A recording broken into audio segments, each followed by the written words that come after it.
मित्रहरू हाम्रो मेघराज सर लगायत सबैजनाले साथ सहयोग गर्नुभएको छ र शाखा महाशाखा सबैजना कर्मचारीहरूले साथ सहयोग गरेर राम्रो चलेको छ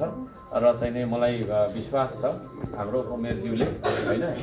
यो चाहिँ नि स्पिडलाई रफ्तार अझै बढाएर लानुहुन्छ भन्ने शुभकामना छ मेरो हैन जुन किसिमको चाहिँ विकास गरेका छौँ यसलाई चाहिँ अझै राम्रो होस् र सम्पूर्ण नगरवासीहरूलाई मैले मिडिया मार्फत भन्नुपर्छ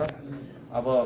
त्यस्तै हुन्छ सोचे जस्तो नहुँदो रहेछ 84मा हो हैन सबै फुल काम गरेर म चाहिँ निस्किनु पर्यो भन्ने सोचिन्छ थियो मेरो तर 82मै आन्दोलन भइदियो आन्दोलनको कारणले गर्दाखेरि अब यो अनावश्यक तपाईको चाहिँ नि अप्रत्याशित अनावश्यक भन्दा अप्रत्याशित जुन परिवर्तन भयो त्यसको कारणले गर्दाखेरि चुनाव भयो जस्तो चुनावमा चाहिँ भाग लिनुको लागि अब यहाँ दुईटै साइकल एकैचोटि दुईटा साइकल चलाउन सकिँदैन भने जस्तो दुईटा पदमा एकैचोटि बस्न नमिल्ने भएको कारणले गर्दाखेरि त्यो बाध्यात्मक परिस्थिति पनि भनौँ र कथाले मागेको समयले मागेको भएको कारणले गर्दा पनि मैले चाहिँ अब पूर्णकालीन सेवा गर्न सकिनँ तथापि धरानको विकासका लागि भनेर म